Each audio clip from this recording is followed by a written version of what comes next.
안녕하세요, 엘렉트로캠입니다. 오늘도 테슬라 관련 이야기들을 해야겠죠.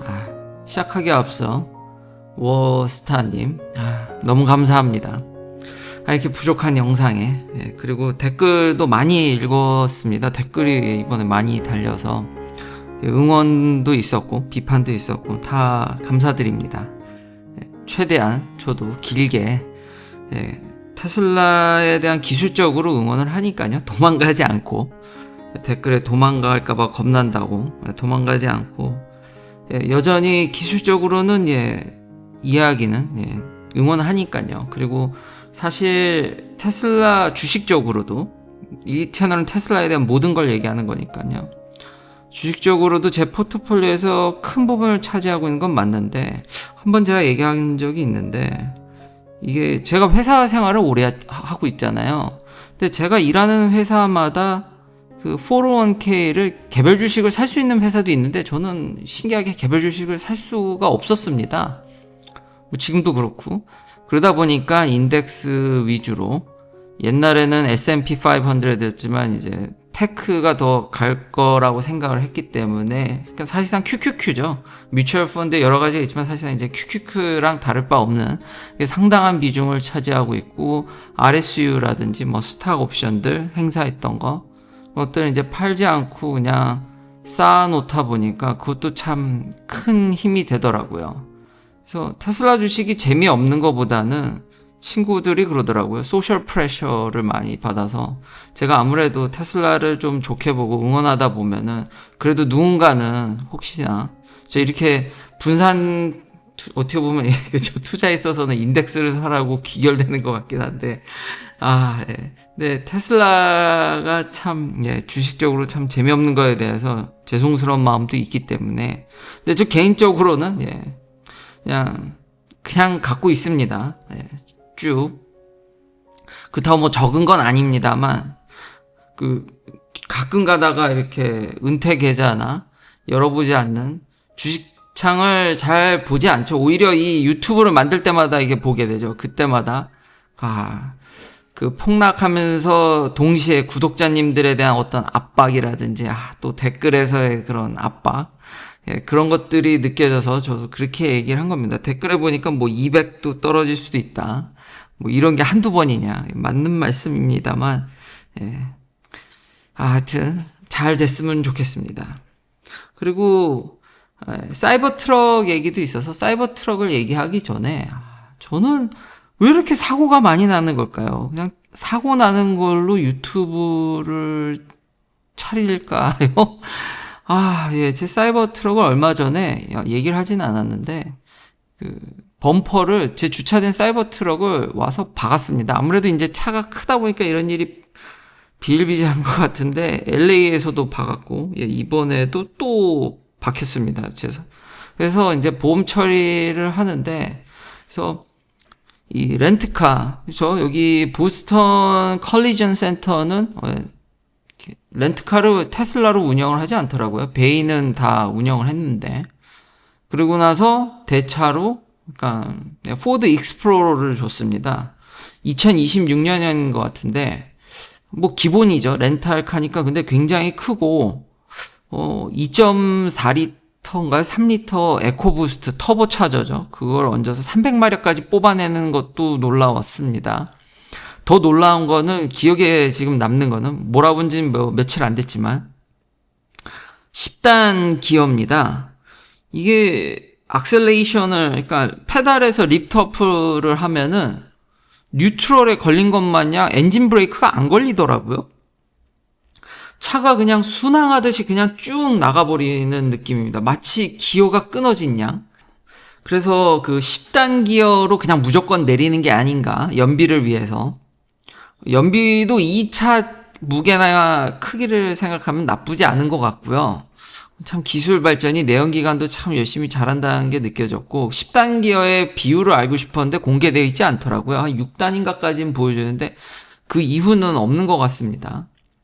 그래서 마치 10단이 거의 기어비가 정말 거의 뭐 그냥 걸어놓은 수준인 것 같긴 합니다. 그 느낌이 신기하더라고요. 그리고 간만에 이제 브레이크를 밟아야 되잖아요. 브레이크를 밟아야 되는 게 발목이 벌써 나갈 것 같더라고요. FSD에 몸이 쩔어서 진짜 내연기관은 운전을 못 하겠습니다. 진짜. 이래서 앞에 다시 얘기한 참 이게 조심스러운 거죠. 주식은 저 모양이니까. 테슬라를 떠날 수가 없는데 제가 이걸 정말 너무 운전하는 게 근데 기본형인데도 불구하고 애플 카플레이, 안드로이드 오로 이런 게 기본으로 깔려 있고 내비게이션도 구글과 연동돼서 굳이 뭐 로그인을 하지 않아도 기본형인데도 구글 맵이 탑재되는 게 정말 놀랬고 이 앞에 그러니까 큰 디스플레이 테슬라를 좀 따라한 거죠. 근데 이제 앞에도 이제 클러스터 게이지라고 해야 되나요? 거기도 디스플레이가 들어가서 맵이 떠진다라든지 이게 기본형이란 말이야. 그리고 이제 액티브 크루즈 컨트롤 그 차선 키핑하는 거 뭐 그런 거 다 되지만 뭐 핸들에 스티어링 휠에 손을 얹어야 되니까 그것도 미치겠고요. 안 잡으면 경고 메시지가 엄청 나오니까요. 전 FSD 안 잡은 지 오래됐지 않습니까?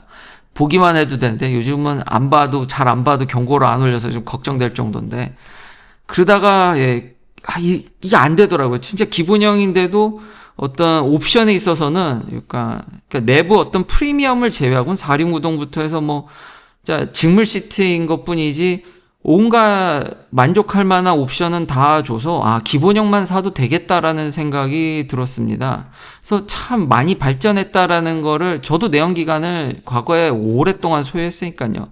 테슬라로 넘어오기 전까지는 정말 좋아졌지만 이 FSD에는 진짜 이 모든 거를 상세하고도 안 되더라고요. 진짜 얼마나 인간이 악셀 컨트롤이 거지 같은지 아니면 제가 너무 안 하다 해서 그런지 그리고 브레이크를 조금만 깊게 밟아도 이 오토 스탑이라든지 엔진을 꺼버린다라든지 이런 것도 많이 개선돼서 부드럽고 이질감이 많이 줄었고 하여튼 그런 과거의 제 내연기관 경험으로 보면은 진짜 계속 발전하는 게 이게 매번 볼 때는 그렇게 발전 안 한다고 생각을 했는데 긴 호흡으로 보니까 많이 발전했구나라고 생각은 듭니다. 그래서 칭찬을 하고 싶습니다. 요 한정으로 하면. 그리고 아마 상위 트림을 하면 블루 크루즈? 그러니까 GM의 슈퍼 크루즈랑 똑같죠. 그러니까 하이웨이에서는 그래도 좀 더 이제 스티어링 휠 핸들에 손을 안 대고 좀 더 알아서 하는 수준이지만 FSD에 비할 것 같진 않고요. 그러니까 그거 하나로 참 이렇게 포드를 칭찬해 주려고 하는데 안 됩니다. 그러니까 다시 제가 최근에 내연기관 이렇게 몰아봐도 이러니 제가 어쩔 수 없이 그냥 가끔이라도 예전만큼 자주는 아니지만 테슬라를 응원하면서 이제 계속 올릴 거고요. 그리고 사이버 트럭에 대해서 실패했다. 그렇죠. 실패를 반만 했죠. 왜냐하면은 일단 그렇게 완전 실패였으면은 모델 S랑 X를 단종시킬 때 사이버 트럭도 단종시켜야지 않았을까요?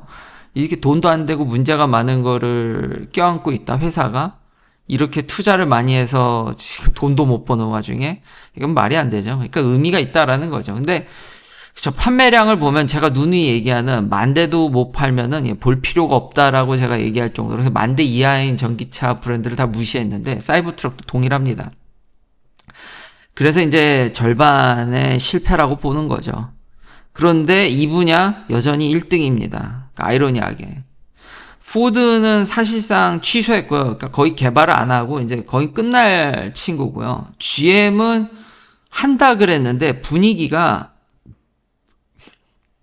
하이브리드로 옮겨가는 겁니다. 근데 이 판매량을 다시 보니까 실베라도나 GMC가 사실상 GM 거니까 합치면 사이버 트럭보단 많이 팔았네요. 그러니까 단일 모델로는 1등이지만 이것도 그러니까 판매량에 있어서는 참 시원찮이 않은데 최근 GM 오소리티라든지 GM의 어떤 지금 방향을 보면 포드의 영향을 받았는지 얘도 별로 그렇게 하고 싶어 하는 것 같지는 않습니다. 하이브리드에 더 힘을 쓰고 있어서 사실상 여긴 사이버 트럭 아니면 리비안인데 그러니까 이 분야 한정으로는 시장에서 1등은 맞네요. 그러니까 제가 얘기하는 이제 전기차 시장이 박살나서 제가 틀린 거에 대해서는 전 디펜스를 안 하겠다라고 어쩔 수 없다라는 얘기를 뭐 누차 계속 얘기했으니까요. 그러니까 그런 면이 있으니까, 그리고 추후 물류를 위해서도 있으니까 아마 테슬라가 계속 생산하는 것 같고요. 그리고 사이버 트럭 때문에 48V라든지 스티어 바이 와이어, 그리고 후륜 조항, 이거 굉장히 편합니다. 사이버 트럭의 이 회전 반경이 제 모델 S보다도 이게 작습니다. 그래서 운전하기가 아이러니하게 크기 빼고는, 저렇게 얻어맞을 경우가 많지만 이 운전하는 거는 크기 빼고 훨씬 편합니다. 그리고 일체형 주조, 뭐 배터리 같은 경우도 양방 충전, 고출력에, 그래서 집을 이제 서포트하죠.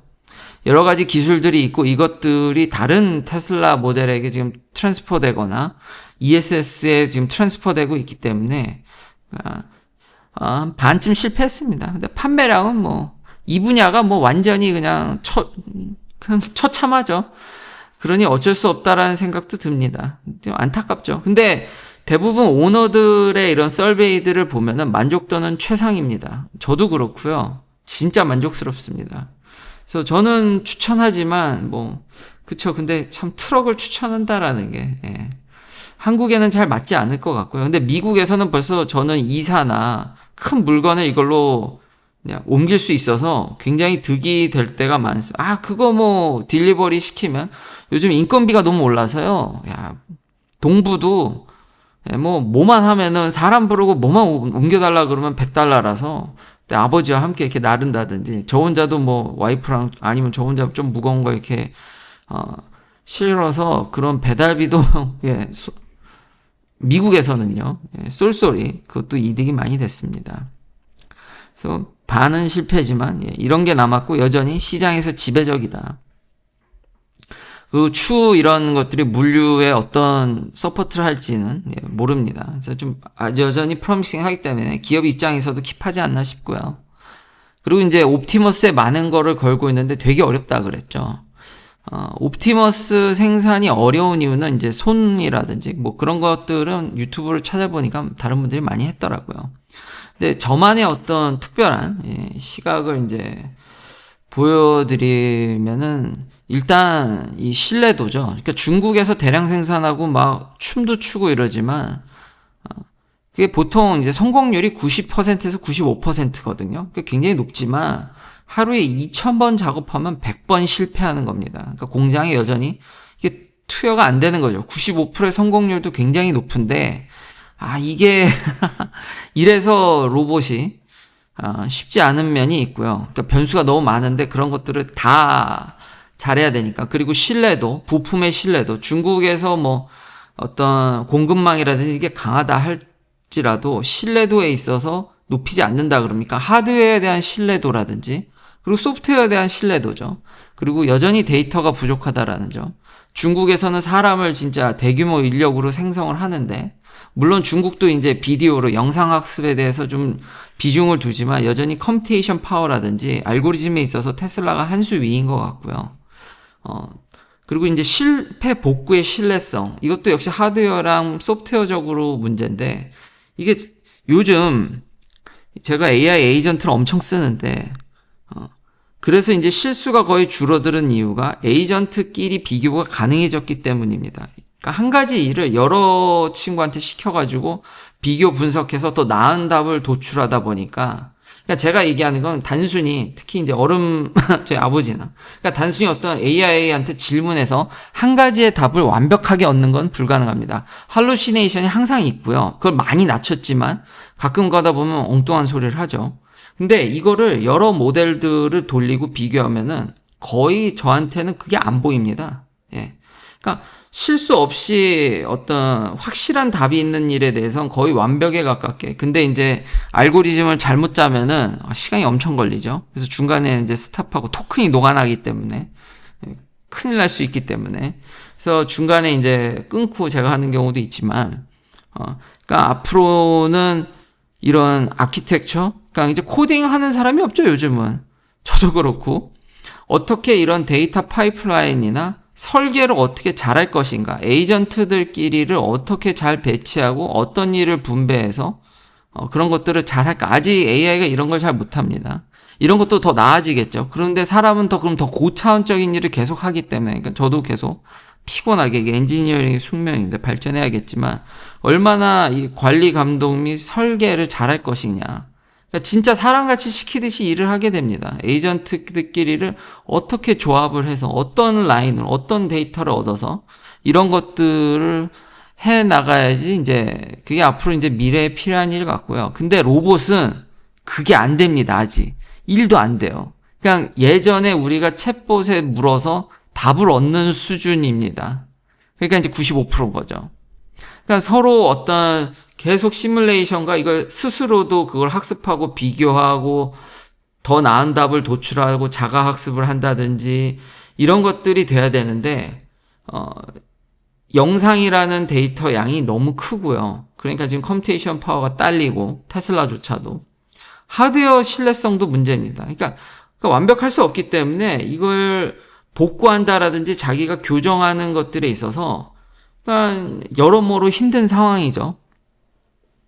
하드웨어적인 면으로도 아직 신뢰성이 그 정도 올라와 있지 않고, 이제 중국은 싸게 만드는 건 가능한데 부품이 좀 허접한 면이 없지 않아 있고, 근데 이제 더 비싸지고 이러면은 가격적인 문제 때문에 차라리 사람이 일하는 게 낫게 되죠. 그리고 이렇게 실수를 하다 보면 엔지니어들이 계속 모니터링을 해야 되기 때문에 자꾸 개입을 해야 된다 보면 그분 몸값이 뛰고 결국 그게 일하는데 녹아나기 때문에 결국 공장 노동자를 쓰는 게 더 낫기 때문에, 이런 문제들을 어떻게 해결할 것인가. 근데 발전하고 있습니다. 결국은 우리가 할루시네이션에 이런 것들이 걱정이 됐지만 결국 여러 모델들을 비교 분석하게 되는 것들이 가능하게 되면서, 그 실제로 GPT 안에서도 우리가 추론을 맥스로 쓰게 되면은 그 비슷한 것들이 돌아가는 걸로 알고 있습니다. 계속 그러니까 여러 번 그러니까 메모리가 녹아나죠.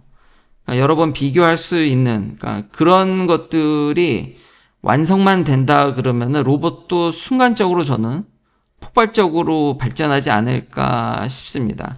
아직 중국이 보여주는 거는 좀 쇼에 가깝더라고요. 그러니까 정말 대단하지만 무시하는 건 아닙니다.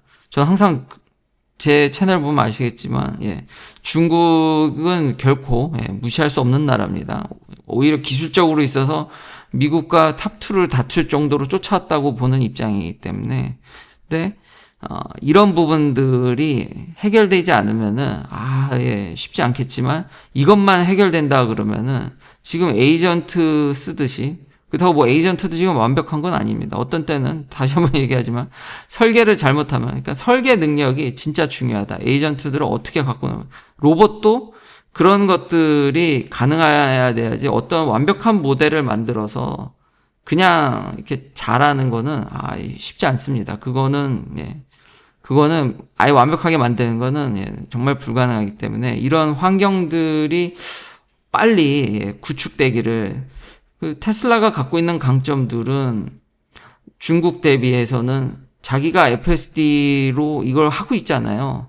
그러니까 이미 실제 물리적인 것에 대해, 그렇다고 물론 완벽히 똑같은 건 아니지만 이런 것들을 할 수 있고 완전 수직 통합되어 있고, 수직 통합되어 있어야지 이 모든 걸 옵티마이제이션 할 수 있거든요. 왜냐하면 서로 얘기하는 작업 방식이라든지 이런 게 다르기 때문에 테슬라에 대한 이점은 여전히 상당합니다. 그 로봇을 했을 때도 그게 상당하기 때문에 그걸 기대는 합니다만, 손을 만든다든지 하드웨어 신뢰성, 그리고 이 모든 거를 계속해서 빠른 시간 안에 모델들끼리 이렇게 비교 분석하는 게 그렇게 또 쉬운 일은 아니라서,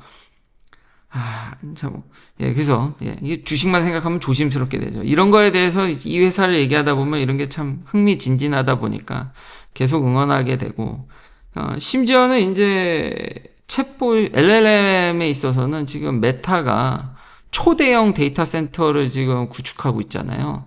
아마 그 초대형 센터에서는 이제 GPT도 돌리고 클라우드의 이제 페이블이나 그 다음 모델들이라든지 뭐 제미나이를 탑재한다든지 이제 그거를 하나하나 올려가지고 그거들끼리 싸우게 해가지고 더 나은 모델을 만들 생각도 지금 하고 있는 것 같습니다.